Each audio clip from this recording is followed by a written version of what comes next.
que hacía réplica, o sea, que hacía algún pronunciamiento funcional. Una con Alejandro Gaviria, que no lo veo publicado por ninguna parte. Sí. Otro con Lara, que tampoco lo veo publicado por ninguna parte. El de Alejandro Gaviria tiene que ver con la conflictividad del agro, en el agro colombiano, y la inmensa desigualdad de tenencia de la tierra que hay en el agro. Eso no salió publicado. El de Lara es alrededor de su propuesta de que para defender los aparatos de sistemas del Estado, de la fuerza pública, hay que censurar Internet de vez en vez. Ahí hizo un debate diciéndole que eso no se hace, sino que la estrategia es la ciberseguridad, que es otra cosa. No necesita afectar derechos ciudadanos. Y el tercero fue con este señor Fico, que me pareció que estaba en el hueco, en el momento en que fui al hueco, pero es decir, esos son sus electores, no los habitantes del hueco, ni quienes utilizan el hueco, sino quienes extorsionan el hueco. A él me refería yo cuando digo que usted va a hacer la piñata, porque él estuvo muy duro, muy crítico con usted, ¿no? No, crítico, no, grosero. Y además calumnioso, porque yo qué tengo que ver con la movilización social, en vez de echarle la culpa a quien la tuvo, que es el señor Carrasquilla, por subir los impuestos de la comida. Y en un país que ya la mitad de la población estaba en el hambre, pues hay que ser muy estúpido para subirle los impuestos a la comida en un país al cual la mitad de su población llegó al hambre, solo por trasladarle dineros públicos a las utilidades de los banqueros. Pero usted no le respondió esto ayer a Federico Gutiérrez. No, yo le entregué porque en el orden en la forma como hicieron el debate, habían unas cosas de agua, unas botellitas de agua, que tenían la palabra paz, que era una simbología de los organizadores. Sí. Entonces le regalé mi botellita de agua. Ese fue el de tomar. y esa fue la sutil manera de responder. Sí, esa fue mi respuesta. Pero déjeme hacerle solo una pregunta para terminar ese tema de los debates. ¿Qué va a hacer usted? Porque digo, aquí le van a dar, usted va a ser el blanco de muchos debates. Sí, pero fíjate que ahí el medio de comunicación, como fue ayer, digamos que todavía hay que esperar, pero no sale el debate con Alejandro Gaviria. Sí. No sale el debate con Lara y sí salen las groserías de Fico. Es una manera de construir, digamos, de construir otro debate que no fue. Porque entonces los temas importantes del debate quedan en silencio. Okay. Bueno, senador. Ese es el efecto de la grosería, ¿no? Cuando el medio ve que la grosería es la chiva, entonces lo que sale en público es la grosería y no el debate. Y eso en términos de un debate de campaña presidencial es grave. Pero ¿por qué le pareció grosería lo de Federico Gutiérrez si es una tesis que tienen muchos colombianos? El hecho, sí, los electores de él. Y él le responde a los electores de él. La verdad en política es que los electores están más a la derecha. Los electores de él están más a la derecha que él. Entonces él tiene que responderle a esa ansiedad, que ese como el que dijo plomo es lo que hay, pues ese tipo de personas existe en la sociedad colombiana y no son pocos. Es la base electoral de buena parte del centro democrático. Y si él quiere capturar ese electorado, que es lo que busca en primera instancia, después buscará a otros. Pero usted está en la tesis de que Federico Gutiérrez va a ser el candidato del centro democrático, a pesar de que el centro democrático eligió ayer a Oscar Iván Zuluaga. No digo del centro democrático, de Uribe, que es diferente. Entonces lo que está haciendo Uribe, reconociendo él inteligentemente que se cayó en las encuestas, que no es lo que él diga, es construir un aparato con tres patas. El primero es el centro democrático, que ya a través de una encuesta que nadie conoce, escoge un candidato. Segundo es una consulta, que es la que se llaman, Roy muy bien llamada, la de la apariencia, porque es una apariencia donde entra el Partido Conservador y está en disputa el Partido Liberal, es decir, lo que antes llamábamos el bipartidismo, a través de candidatos que fueron alcaldes de regiones, porque busca con esos liderazgos regionales disminuir la intención de voto por Petro en esas regiones. Allí hay una competencia, ¿quién es más fuerte? ¿El que sale del Centro Democrático o el que sale de la consulta de la apariencia? Se disputarán presidencia y vicepresidencia, pero con un caudal de voto que ya no es el Centro Democrático, sino que es el Centro Democrático, el Partido Conservador, una parte importante del Partido Liberal, sobre todo de Char. Sí. Y la tercera pata es buscar que el centro, una vez quede excluido de segunda vuelta, prefiera votar por el que diga Uribe que por el cambio. Y así habría una estrategia, digamos, una estrategia inteligente y que disputa el poder, indudablemente. Ok. Senador, hablemos un poquito, si le parece, de su propuesta, que esa propuesta, la de el petróleo, la de suspender los contratos del petróleo, que le preguntaron qué haría usted en su primer día de gobierno, y usted lanza esta, por supuesto, usted sabía seguramente esto iba a ser una bomba. Quedarnos, ¿cómo es? Le quiero preguntar, para que nos aclare un poquito, quedarnos sin petróleo de un día para otro, aunque usted habla de cierta gradualidad. ¿Qué es lo que quisiera usted? ¿Hasta dónde está dispuesto a llegar? Todos los países del mundo tienen que hacer una transición energética. Eso ya no está en discusión. La ciencia lo determina. ¿Qué es lo que la ciencia ha dicho? Si seguimos expulsando CO2 a través de nuestra producción, consumo, etcétera, que es básicamente el producto gaseoso que va a la atmósfera por el uso del carbón, del petróleo, del metano y otros productos ya menos importantes. Gas ahí, ¿no? También. El gas, todo esto se llama hidrocarburos porque es lo mismo, es la molécula fundamental es el carbono combinado con el oxígeno o el hidrógeno. Entonces, esas moléculas que son los hidrocarburos procesadas se van a la atmósfera y esa atmósfera cambiada químicamente por el ser humano, debido a que esas partículas concentran el calor por muchos años, 200, 3.000 años, incluso 12.000 años hacia adelante, calientan el planeta, cambian los ciclos del agua en forma planetaria. Ese es el cambio climático. El cambio climático no son los desastres que vemos, cada vez eran peores, sino lo invisible. Por ejemplo, el COVID-19, que frenó el capitalismo en un año, todo el mundo, y mató y mata millones de personas.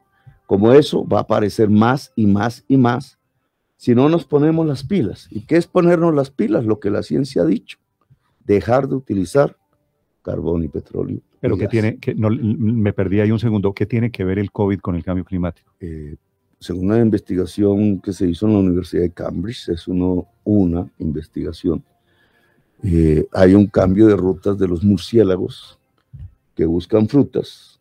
Las frutas cambiaron de piso térmico precisamente por el cambio climático y ese cambio de ruta de los murciélagos llevó a las ganaderías inmensas que hay en China, imagínense cuál tamaño tienen, y por allí la propagación, que no ha sido solo del COVID-19, ya llevamos una década o más de varios virus por el estilo y con el mismo mecanismo.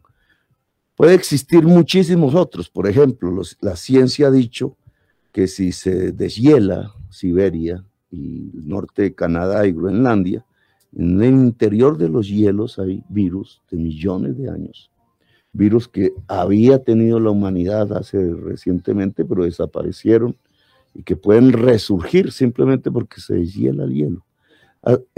Una experiencia que ya hubo en Asia Central sobre una especie de antílopes, los mató a todos, una extinción de una especie, simplemente porque todos los seres vivos tenemos bacterias que son benignas, pero que el cambio de clima las transforma en malignas. Sí. Esa especie, ese solo bicho invisible, mató una especie completa de antílopes en Asia Central. Los peligros sobre la humanidad son inmensos, al punto que un científico como Stephen Hawking, el principal físico que acabó de morir, dijo que la especie humana, si no reacciona, tiene 2 siglos de existencia y se acaba. Senador, estamos de acuerdo en que hay cambio climático, acaba de pasar la cumbre de Glasgow, estamos de acuerdo en que hay que hacer una transición energética, pero eso se hace para volver el primer día de su gobierno que usted dice, suspendo los contratos de petróleo. Bueno, ahora la transición energética, sí, si estamos de acuerdo que hay que hacerla, que significa salir del carbón y el petróleo y pasar a energías limpias, que en este caso es el agua, el sol y el viento, es lo que tenemos. Hay otras pruebas que se están haciendo, pero esto es lo que hoy tenemos. Esa transición energética tiene unos tiempos. Aquí viene un debate que es político, y ya lo vio en Colombia, ya salió en Colombia gracias al artículo, y me parece muy bien que se desate. Los negacionistas del cambio climático tratan de alargar el tiempo, simplemente porque quieren que se siga amasando ganancias en las empresas petroleras y carboneras y sus derivados. Es decir, la codicia se impone sobre la vida. Entre más tiempo demores, más riesgos a la vida completa de la civilización humana estás poniendo. Los ambientalistas, los países más afectados, entre esos está Colombia, pero Colombia no tiene esa posición, de los países más afectados en el corto plazo por el cambio climático es Colombia, entre otros, las islas, etcétera. San Andrés debería estar prácticamente en estado de alerta hoy, ya usted vio parte de las consecuencias. Eso hace que haya una tensión política, entonces unos por demorar, básicamente defendiendo intereses petroleros. Ayer varios medios ponen a Lloreda a hablar. Lloreda es el presidente, además de miembro del partido uribista, es el presidente de la agremiación de las multinacionales petroleras en Colombia, y obvio, él expresa una narrativa que es, no lo hagamos, más despacio, por allá en el 2050 ya no tenemos nada que hacer, porque hemos llegado al punto. Pero es que esto tiene unos plazos, sí. Es decir, el plazo que se ha dado la humanidad es 2034, y usted lo quiere hacer el 8 de agosto del 2022, y esto tiene que ser gradual. No hay que buscar primero la plata que vamos a dejar de perder por este tema, bueno, entonces, la plata que vamos a gastar por importaciones de gasolina. Pongamos esa fecha que usted acaba de decir. 2034. Bueno, sí. no la digo yo, la dijeron los señores de Glasgow. Sí.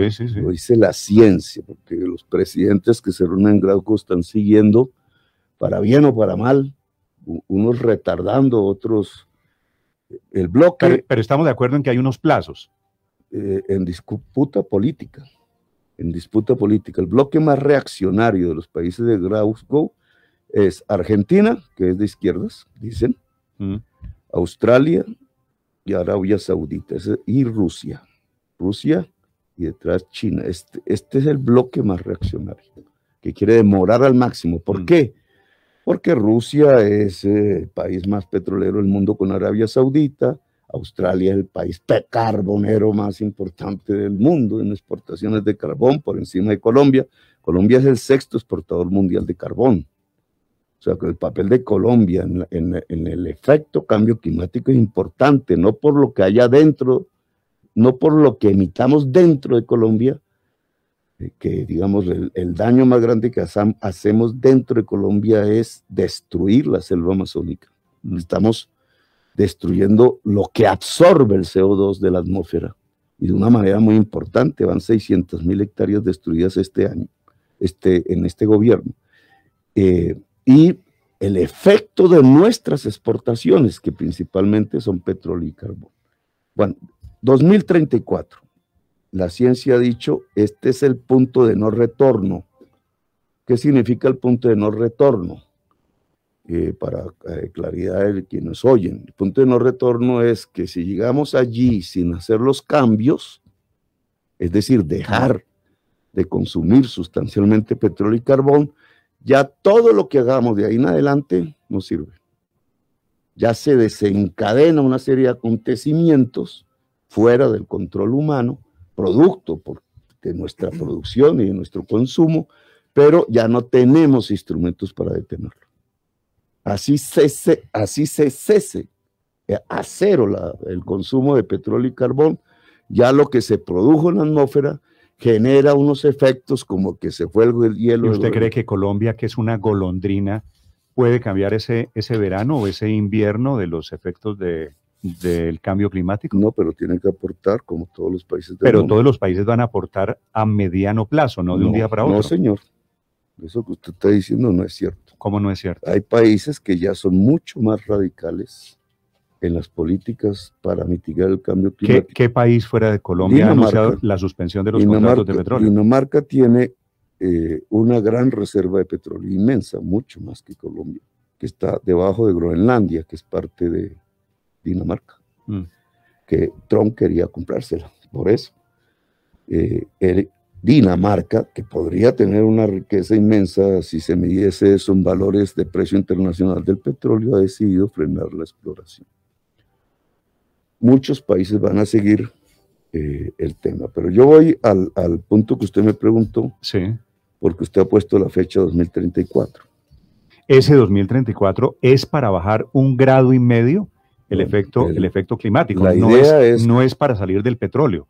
El mundo no está pensando salir en el 2034 de los combustibles fósiles. Si usted quiere mantener un crecimiento de la temperatura por encima de la época preindustrial de 1.5, que es lo que la ciencia ha dicho, no pasen de ahí, porque si no ya viene el acabose. Entonces usted tiene que hacer unas reducciones fundamentales en consumo de petróleo y carbón.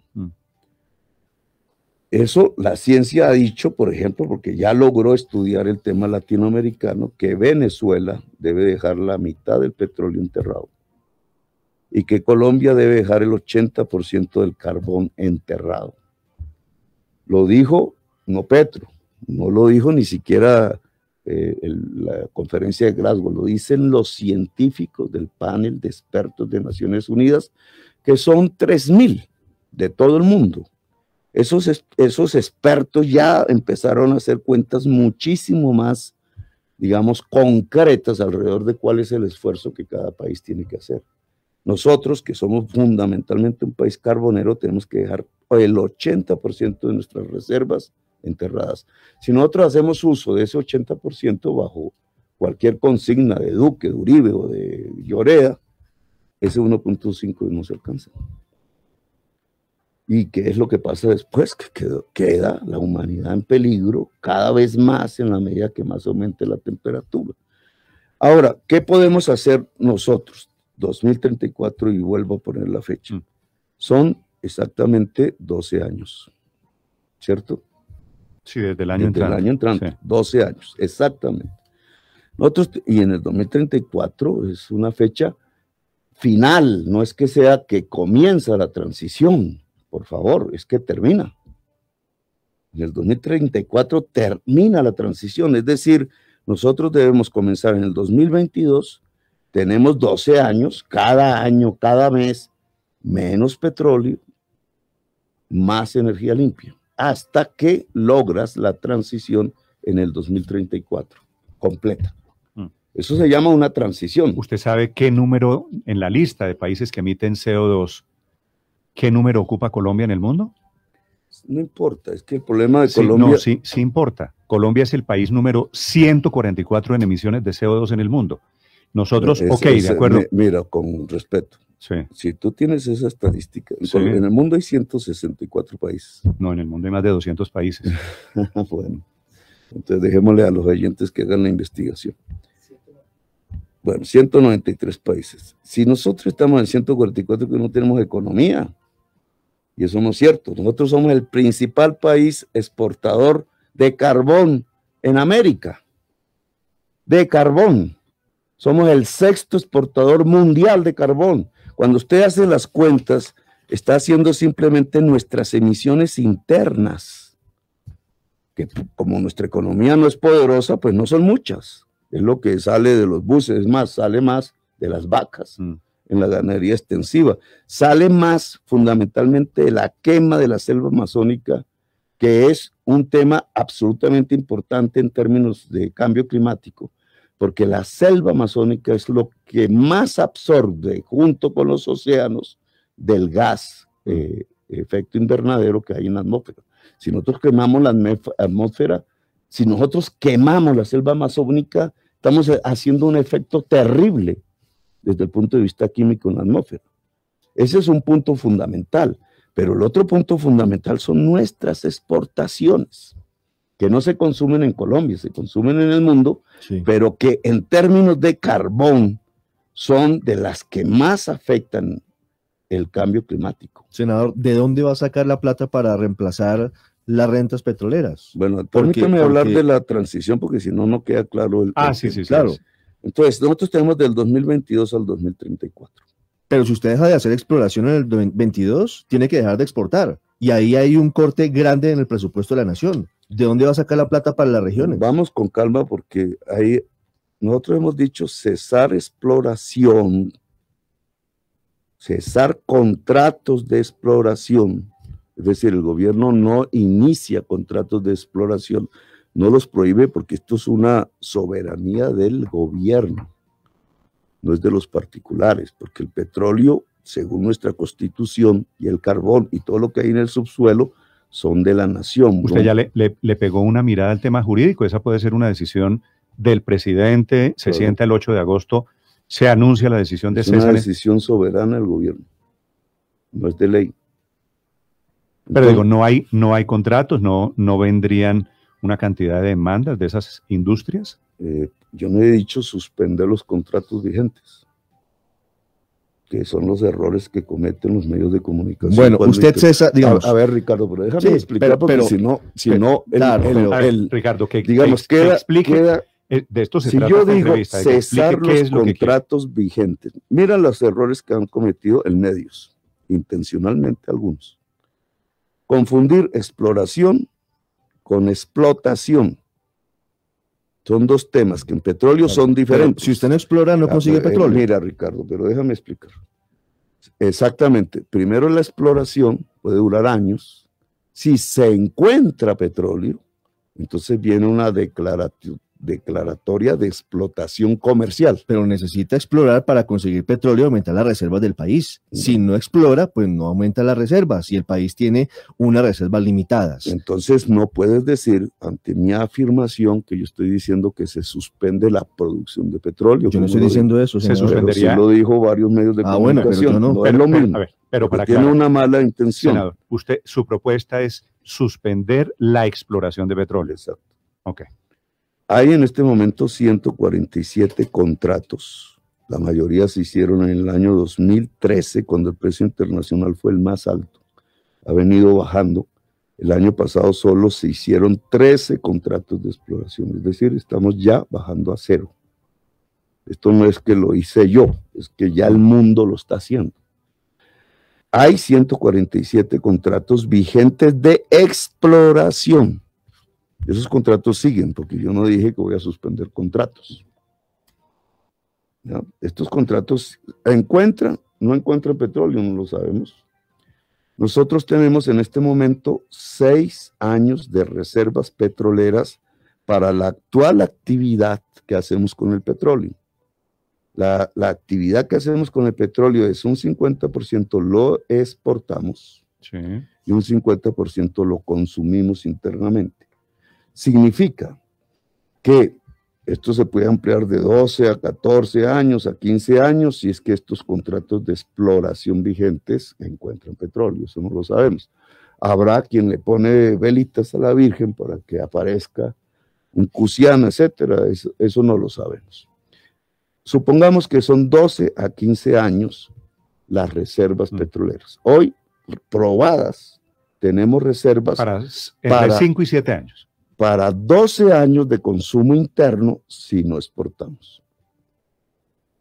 Para 12 años de consumo interno si no exportamos. Es decir, el tiempo de la transición que usted mismo ha fijado, de 2022 a 2034. Es decir, nosotros tendríamos petróleo para cumplir la demanda exacta de consumo de petróleo que hay hoy en Colombia, sin variarla, pero hasta el 2034. Metámonos en ese tema. Significa dejar de exportar y dejar de recibir miles de millones de dólares. Sí. Esos miles de millones de dólares, ¿sabe a qué se destinan hoy? Sí, pero vamos a seguir para que me entiendan con claridad. Si nosotros mantenemos la actual demanda por petróleo colombiana interna, necesitaríamos todas nuestras reservas que finalizarían en el año 2034, ¿cierto? Pero si se disminuye la demanda interna del petróleo, entonces las reservas nos alcanzan y sobran. Para los 12 años. Dependiendo de cuánto disminuyamos la demanda interna del petróleo. La transición energética consiste efectivamente en bajar sustancialmente la demanda interna del petróleo. Senador, ¿y de dónde va a sacar la plata que genera las regalías del petróleo? Ya vamos con calma. Entonces, ¿qué es? ¿Cómo se reduce la demanda interna del petróleo? Sí. Cambiando la matriz energética, todas las termoeléctricas, todas las termos que tienen energías sucias, se cambian por energías limpias. ¿Usted sabía que el 68% de la capacidad instalada en Colombia es de energía renovable? Que es uno de los países con menor contaminación por la energía y la generación energética. Precisamente podemos avanzar exactamente por esa estadística que usted dice. Podemos avanzar fácilmente, mejor que todos los demás países. O sea, ese no es un problema serio para Colombia. Ese es no es uno de los problemas más graves, porque Colombia es uno de los que tiene las matrices más limpias de generación de energía en el mundo. Y entonces podemos avanzar al objetivo que se ha propuesto el Acuerdo de París, y es que el 100% de nuestras energías sean limpias. No necesitamos sino quitar 3.6 gigas de 16, 3.6 gigas de 16 que son sucias. ¿Por qué las reemplazamos? Por energía solar, por energía eólica. ¿Eso significa, energía solar significa que instalar paneles solares? Sí. ¿Cuántos? Más o menos 42.000 hectáreas de paneles solares, más o menos. Para producir la energía que hoy viene de los fósiles. Te voy a hacer solo una comparación de los datos que ya tenemos. En vientos, en La Guajira, donde existen vientos rápidos y permanentes, en el área continental, eólica. En el área continental, la capacidad de esos vientos, traducida en energía eléctrica, sería de 35 gigas. Es decir, el doble de lo que consume hoy en Colombia de energía eléctrica. ¿Y usted cree que eso se hace de un día para otro? No, pero en la transición de 12 años sí, ese es el plan de transformación de la matriz de energía eléctrica en Colombia. 42 kilómetros de paneles solares, ¿tiene una idea de dónde, cómo? En los techos de las casas, en los edificios, en La Guajira, en el Cesar, precisamente en La Guajira y en el Cesar, porque la crisis social que va a ocasionar el cierre de las minas de carbón, que no lo va a producir mi gobierno, sino la realidad mundial, se puede paliar, mitigar completamente si las comunidades guayú, los extrabajadores del carbón y Ecopetrol asociados utilizan el suelo con mayor radiación solar de Colombia en granjas solares. Que ya existe tecnología más barata que el gas, ¿por qué no lo hacemos? ¿Y quién pone esos paneles solares? ¿Los particulares? Pueden ser particulares, cada dueño de casa podría hacer un esfuerzo. El gobierno tiene que tener políticas de financiación, incluso de subsidio, para los hogares más pobres, pero un hogar pobre que pudiera tener un techo de paneles solares porque el gobierno ayudó, baja su costo de energía eléctrica a cero. ¿Y cómo superar la falta de confiabilidad?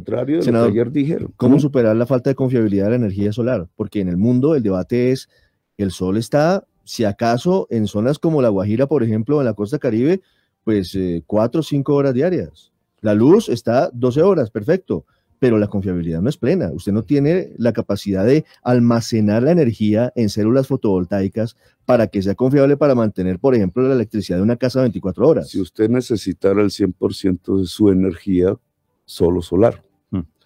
Eso que acaba de decir usted lo dijo un opositor del gobierno español y con todo el respeto pues causó todas las burlas científicas en España. ¿Por qué? ¿Qué dicen los científicos? Porque lo que tenemos es una red de interconexión eléctrica que tiene unas ofertas de energía que llegan a esa red. Como usted acaba de decir, la mayor parte proviene de hidroeléctricas. Lo que tratamos es de reemplazar lo otro que es sucio con energías limpias. Ambas son complementarias.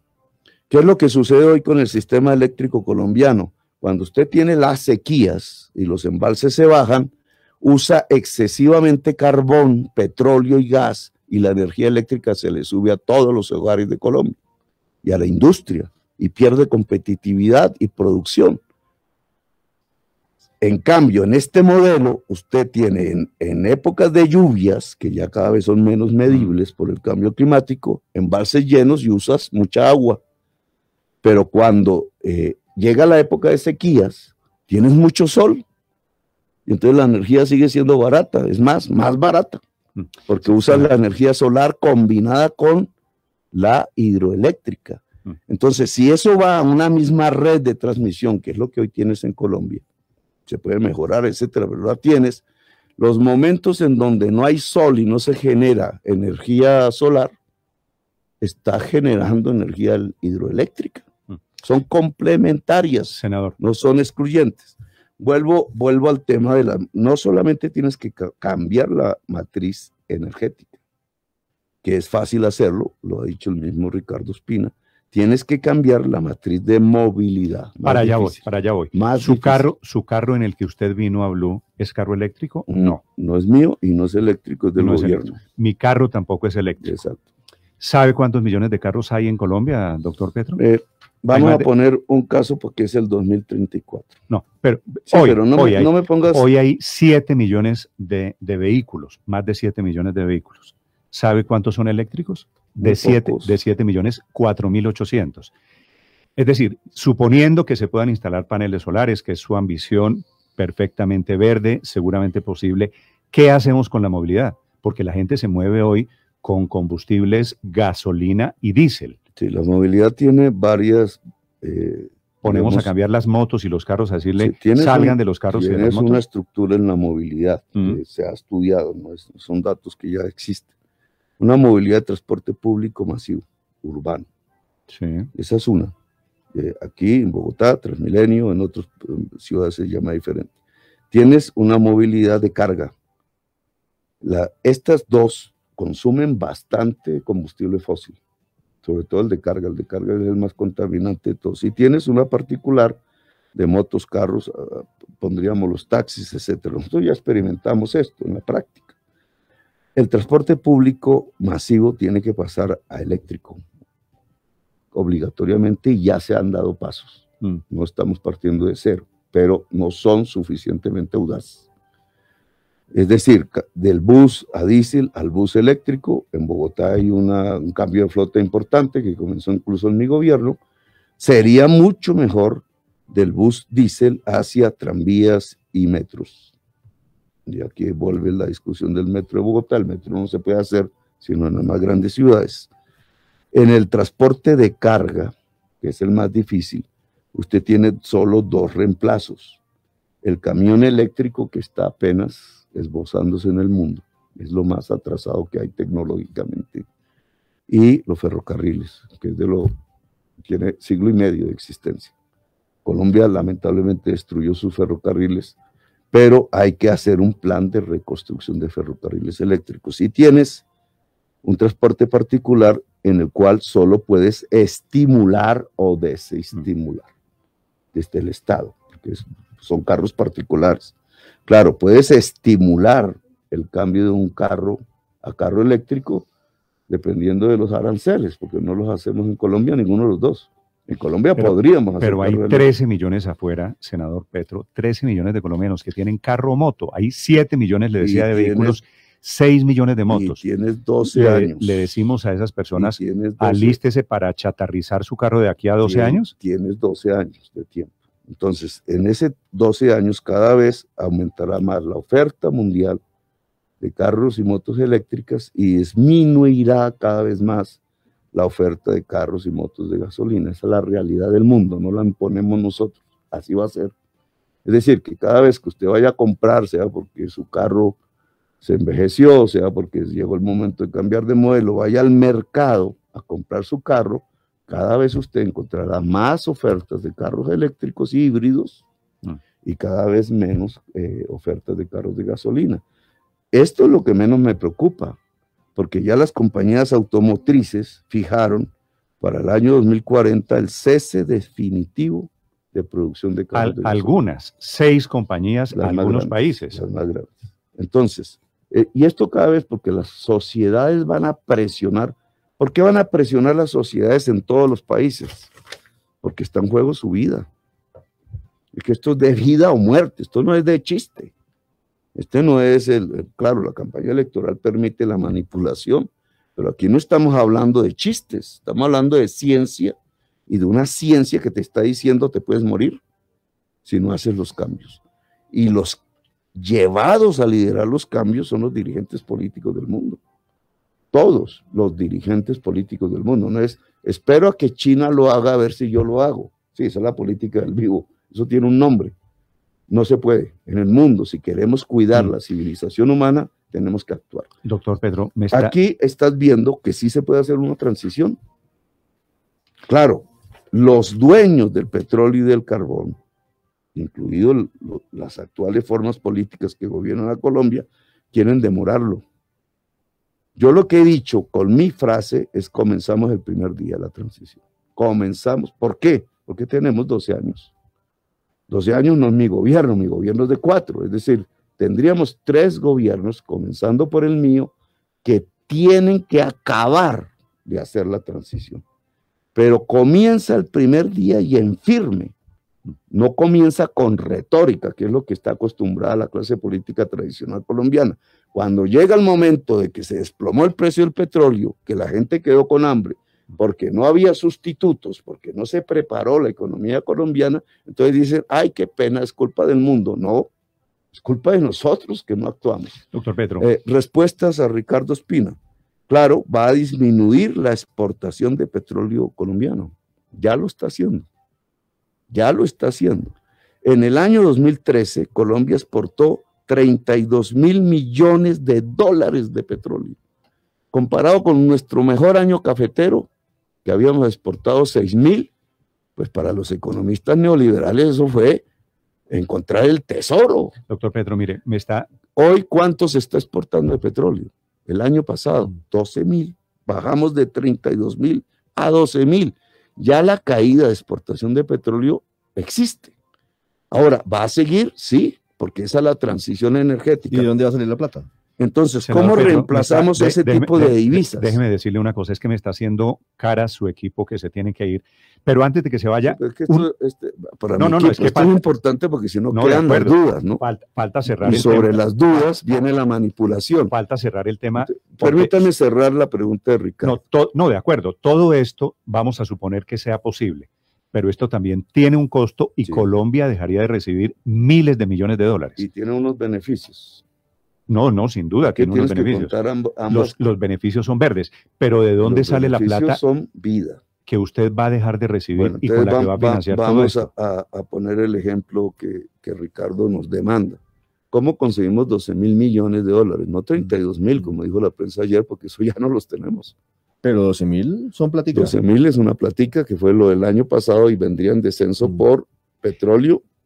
No, y 4.000 en descenso. No, Ecopetrol dice que en 10 años le ha entregado a la nación, ¿sabe cuánto? 65.000 millones de dólares. No me haga las cuentas de 10 años de atrás, porque eso ya no volverán nunca. No, claro, pero esto vale, en 10 años vale 65.000 millones de dólares. Las cuentas como toca, no como antes. Es que ya no vamos a tener petróleo a $140 el barril. Ese mundo se acabó. Sí, muy bonito en el pasado. ¿Qué hicimos con eso? ¿Qué hicimos con todo eso? ¿Qué hicimos con 32.000 millones de dólares que quedaron en el Banco de la República?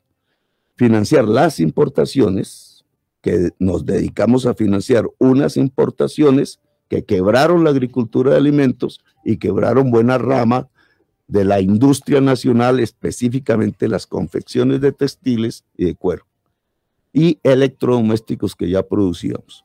Y potenciamos el endeudamiento del Estado. En eso nos gastamos la plata del petróleo. En el endeudamiento del Estado, las dobles troncales, la de Odebrecht, la plática se esfumó, se la robaron. Y en la importación quebramos millones de empresas de puestos de trabajo. No millones de empresas, millones de puestos de trabajo en empresas que eran de producción de alimentos, de agroindustria alimenticia y de industria. Ese fue el resultado de nuestra bonanza petrolera. Eso no va a volver más. Ahora, ¿cómo conseguimos esas divisas que nos daba el petróleo? Esta vez las de actuales, que son 12.000 millones de dólares. El turismo en el corto plazo. Y en el largo plazo, mientras se potencia nuestra capacidad productiva, la agricultura y la industria, la producción elaborada de alimentos y las ramas Pero industriales. usted cómo reemplaza con turismo, que no es decisión de uno, la decisión, uno no puede traer aquí a la gente a la fuerza. Con turistas, ¿cómo reemplaza los 8.000, 9.000 millones de dólares al año que entrega hoy la industria de petróleo? En promedio, un turista trae $1.000 y gasta $1.000. Es decir, haciendo las cuentas de 12.000 millones, tienes que traer 12 millones de turistas. ¿Y sabe cuántos llegan hoy a Colombia al año? 5. 4,5 millones. Sí. Bueno. Entonces lo que tenemos es saltar el turismo de 5 a 12 en la transición. Es decir, tenemos 12 años para eso, aumentando cada vez más, a medida, porque es el primer día, comienza, es decir, cada vez tenemos que atraer más. ¿Cómo logras saltar de 5 a 12? En primer lugar, ¿Colombia podría tener 12 millones de turistas? No. Sí, somos uno de los países más bellos del mundo. Lo que pasa es que lo estamos destruyendo, que es otro cuento. Estos son los beneficios de la transición energética. Si Costa Rica, que es un pedacito comparado con Colombia, más o menos parecido a Colombia, trae 4 millones de turistas por su riqueza ambiental, que no es ni comparable con la que tiene Colombia si la cuidáramos. Colombia, claro que tiene el potencial de hacer saltar su turismo 3 veces más. ¿Qué es lo que impide que lleguen turistas a Colombia? La violencia y la guerra. Porque un turista se asusta si en Colombia se están matando entre sí. Es decir, el mecanismo para saltar de 5 millones de turistas a 12, que reemplazaría las divisas del petróleo, además de una manera muy democrática, porque ustedes me acusan de castrochavista.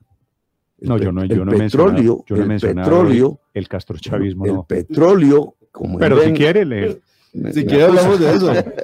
No, para pegarla aquí a este tema, el petróleo en Venezuela, chavista y prechavista y quizás postchavista, el petróleo en Venezuela es del Estado. Pero ni siquiera Venezuela se atrevió a renunciar al petróleo. Y por eso está en la crisis en que está. Por eso hay hambre en Venezuela.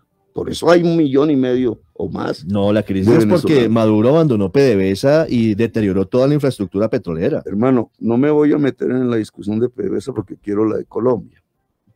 Pero son datos en la de Colombia, si nosotros pasamos de 5 a 12 millones, si hacemos paz, si tenemos otra política de seguridad diferente, que yo la llamo la seguridad humana, no la seguridad del Estado, sino la seguridad del ser humano.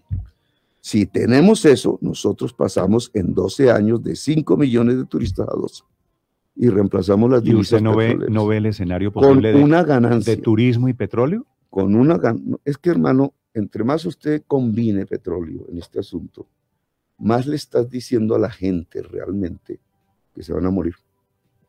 Es una política de muerte. No, pero es que el petróleo es necesario en algún momento de la vida. O sea, cambiamos por paneles solares una cosa y los aviones ¿cómo vuelan? Bueno, toda la ciencia en este momento en la humanidad está buscando las alternativas. Por eso, cuando encuentren las alternativas, ya hay aviones eléctricos. Pero uno no renuncia al trabajo sin tener un puesto asegurado. Uno renuncia a un trabajo que mata por un trabajo que hace vivir. Y eso es lo que estoy proponiendo yo. Colombia no pierde en el cambio climático, Colombia gana. Las posibilidades de Colombia, a diferencia de Venezuela, de Estados Unidos, es que tenemos una capacidad en nuestra agricultura, en nuestra capacidad laboriosa, en nuestros cerebros. Lo que yo estoy proponiendo, Néstor, es cambiar una economía que se basa en bienes no renovables.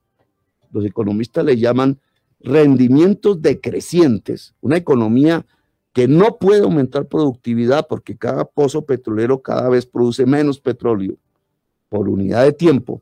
Es decir, una economía frágil y raquítica por una economía sustentada en bienes durables e ilimitados, como el cerebro. Es el ejemplo con Corea del Sur. Que si nosotros nos afincamos en bienes con rendimientos decrecientes, que son los campos petroleros y carboneros, que son no renovables, es decir, se agotaron, y si se agotaron, se agotaron, por una economía que se basa en bienes ilimitados. Pero la vaca sigue dando leche. Por eso. Cuando se acabe la vaca, la ordeñamos hasta último minuto. Tengamos ¿no? las vacas sin usar petróleo, que se puede. Tengamos la agricultura orgánica, las vacas y desarrollemos la industria de bienes duraderos. ¿Cuál es el problema con eso? El problema con eso es que tenemos que usar nuestro cerebro. Sí. En cambio, en el petróleo no. Es que es fácil. Por eso el uribismo tiene tantos votos. No, pero esto no es de uribismo. Es fácil. Claro que es de uribismo. El transporte en el que usted vino, fue el que potenció. El transporte en el que usted vino es de gasolina. Los zapatos que usted usa, los químicos que están en el teléfono celular, ¿sabe de dónde sale todo eso? De la industria de químicos y de petróleo. ¿Sabes qué es lo que más pesa en el celular? No son sus materiales físicos. Míralo. Lo que más pesa en el celular son las matemáticas que hay ahí. Puro cerebro. ¿Sabes? Estos zapatos, ¿qué tienen? Cuero y industria. Tú puedes hacer los zapatos de cuero e industria y vivir de los zapatos. ¿Y la suela? Y vivir también. No, la suela es de un derivado del petróleo. Eso no es de cuero. Las de caucho. Y las de caucho las puedes reemplazar por caucho natural. Si es que el mundo ya está haciendo eso. Es que eso no es para burlarse, Ricardo. El mundo ya está haciendo eso. El mundo está reemplazando el petróleo. Sí, por eso el precio internacional del petróleo viene a la baja. Y el precio del carbón ni se diga, solo tuvo un momento coyuntural después del COVID. Pero eso viene a la baja. Entonces, si eso viene a la baja y el mundo está dejando de demandar petróleo y carbón, porque necesita la humanidad vivir, ni más ni menos, ¿por qué Colombia va a seguir sustentando su economía en el petróleo y el carbón? ¿Para suicidarnos? ¿Eso es lo que ustedes proponen? Yo estoy proponiendo la alternativa y tranquila, con cuidado, aquí lo vimos ya en los números, 12 años, se puede. Yo creo que quedó la explicación. ¿Por qué no lo vamos a hacer? Para que en un momento en donde el mundo diga, se acabó la importación de petróleo y carbón, entonces Colombia, los políticos digan, ay, qué pena, es que el mundo nos lo impuso, este hambre que estamos aguantando es por el mundo, no por nosotros. Carreta, hoy tenemos la oportunidad de ganar en Colombia, de ganar industria, de ganar agricultura, de conquistar mercados internacionales, de tener turismo. Nos vamos a amarrar a un bien que se va a acabar. Ahora, hay maneras, pero bueno, esta conversación está terminando porque creo que usted tiene un compromiso, aquí me están jalando las orejas, pero hay neutralidad, también hay producción industrial, inclusive de hidrocarburos con neutralidad, que es efecto cero, efectos invernadero cero. Eso no existe. Lo que sí busca el mundo es una economía descarbonizada, punto. Eso se llama así, economía descarbonizada, cero carbono. Para tener en la agricultura y en la industria una economía cero carbono, tienes que dejar de usar petróleo y carbón. Senador, ha sido un gusto tenerlo aquí, como siempre. Sus tesis, usted lo sabe, son profundamente provocadoras, así que le agradezco que haya aceptado esta invitación para explicarlas. Gracias, muy amable, Néstor, y a todas mis colegas aquí, periodistas. A todas las mareas. A Ricardo. El periodista se parece mucho al político. Por eso es que hay políticos que se vuelven periodistas y periodistas que se vuelven políticos. ¿Y en qué nos parecemos? En que es comunicación social pura. Sí, de acuerdo. La política es comunicación social pura. Y usted, debo reconocérselo, es un gran comunicador. Pero pues eso intento, pero fíjate los debates que se suscitan. No, pero es un gran comunicador por eso. Pero es capaz, de esa es la gracia de la política. Es capaz de decir cosas nuevas, diferentes y siempre vinculadas a una controversia. Y que no es porque yo sea infalible. Lo que pasa es que este tema del cambio climático yo lo vengo estudiando desde hace una década. Y no simplemente lecturas de prensa. Digamos, he hecho un estudio del tema. No estamos hablando pendejadas. Le estamos proponiendo a la sociedad colombiana una transición en la que va a ganar muchísimo en términos de vida y en términos económicos, en prosperidad. Ahora, lo que usted propone es un cambio de fondo y eso merece todas las discusiones. Eso es así, nosotros somos el cambio. No es retórica. Senador, gracias. Le deseo un Gracias a ustedes, muy amables. Ahí está todo su equipo sacándolo. Gracias, senador. 8:15 minutos.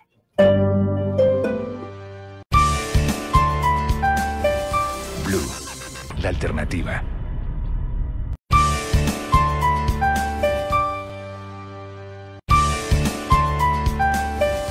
Blue, la alternativa.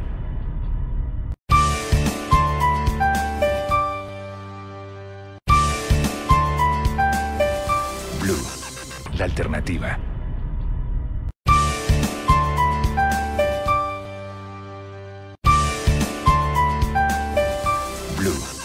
La alternativa.